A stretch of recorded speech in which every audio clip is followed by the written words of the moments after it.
Welcome back to Isaiah chapter 37.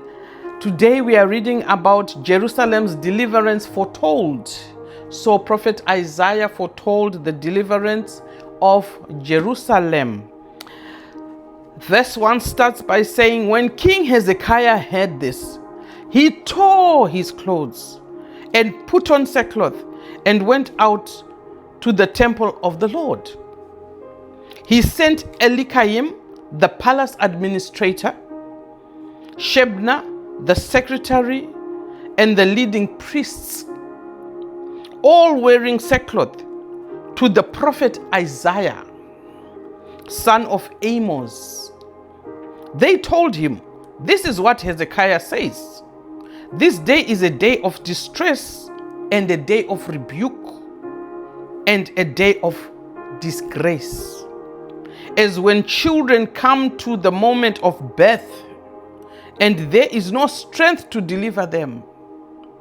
Verse 4. It may be that the Lord your God will hear the words of the field commander, whom his master, the king of Assyria, has sent to ridicule the living God, and that he will rebuke him for the words the Lord your God has heard. Therefore, pray for the remnant that still survives. When King Hezekiah's officials came to Isaiah, Isaiah said to them, tell your master, this is what the Lord says. Do not be afraid of what you have heard. Those words with which the underlinings of the king of Assyria have blasphemed me. Listen, when he hears a certain report, I will make him want to return to his own country, and there I will have him cut down with the sword. Verse 8. When the field commander heard that the king of Assyria had left Lachish, he withdrew and found the king fighting against Libnah. Now Sennacherib received a report that Tekah, the king of Cush, was marching out to fight against him. When he heard it, he sent messengers to Hezekiah with these words. Say to Hezekiah, king of Judah, do not let the God you depend on deceive you when he says, Jerusalem will not be given into the hands of the king of Assyria. Verse 11, surely you have heard what the kings of Assyria have done to all the countries, destroying them completely. And will you be delivered? Did the gods of the nations that were destroyed by my predecessors deliver them? The gods of Goshen, the gods of Haran, Rezpha, and the gods of Eden, who were in Tel Assar. Where is the king of Hamath, or the king of Arpad? Where are the kings of Leah? Where are the kings of Sepharvaim? Where are the kings of Hena and the kings of Eva? Verse 14 of Isaiah chapter 37, the heading reads, Hezekiah's prayer, a powerful prayer of the king. Hezekiah's prayer. Hezekiah received the letter from the messengers and read it. Then he went up to the temple of the Lord and spread it out before the Lord. And Hezekiah prayed to the Lord Almighty, the God of Israel, enthroned between the cherubim. You alone are God over all the kingdoms of the earth. You have made heaven and you have made earth. Give ear, Lord, and hear. Open your eyes, Lord, and see. Listen to all the words Sennacherib has sent to ridicule the living God. It is true, Lord, that the Assyrian kings have laid waste all these peoples and their lands. They have thrown their gods into the fire and destroyed them, for they were not gods, but only wood and stone, fashioned by human hands. Verse 20.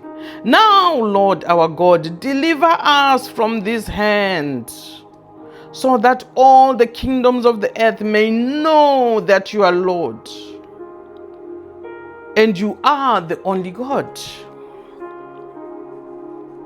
Verse 21, the heading reads, Sennacherib's fall. Sennacherib's fall.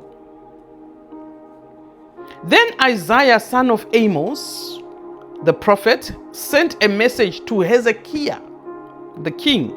This is what the Lord, the God of Israel, says.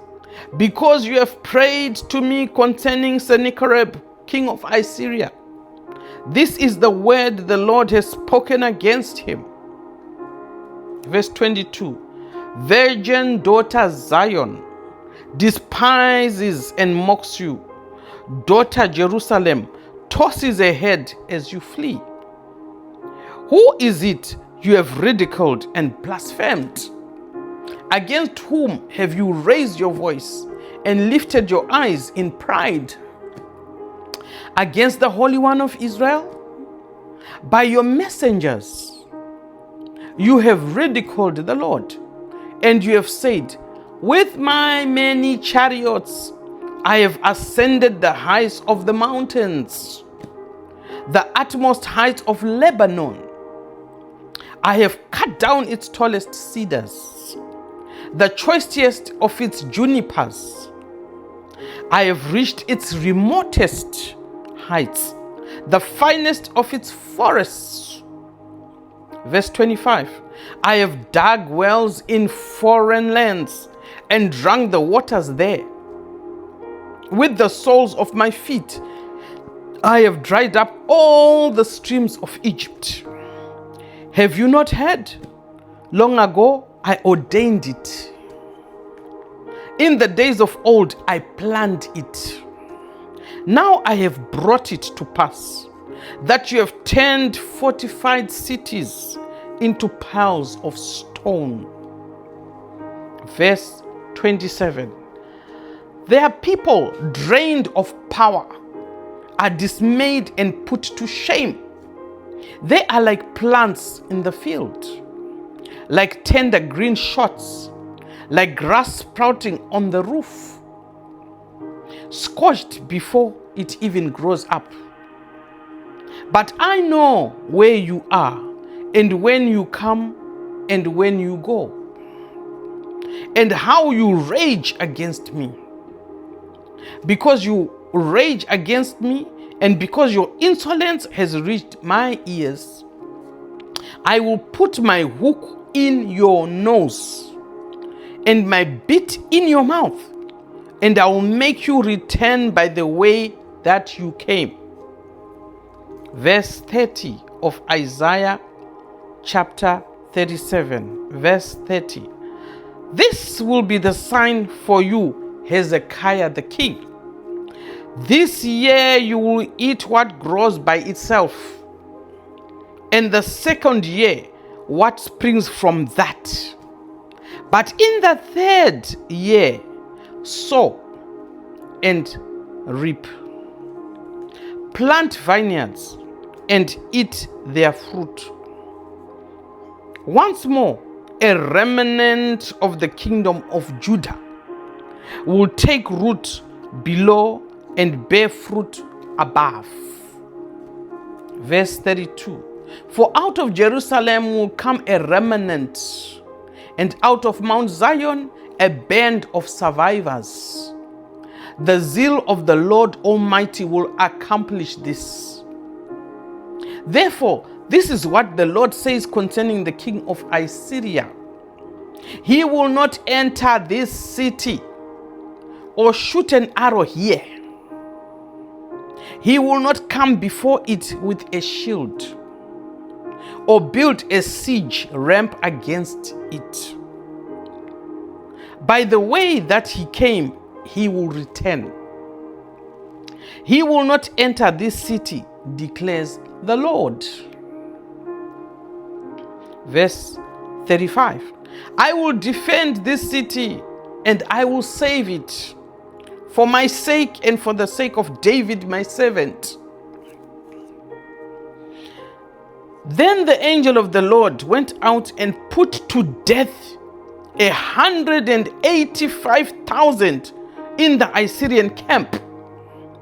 When the people got up the next morning, they were all dead bodies. So Sennacherib, king of Assyria, broke camp and withdrew. He returned to Nineveh and he stayed there in Nineveh.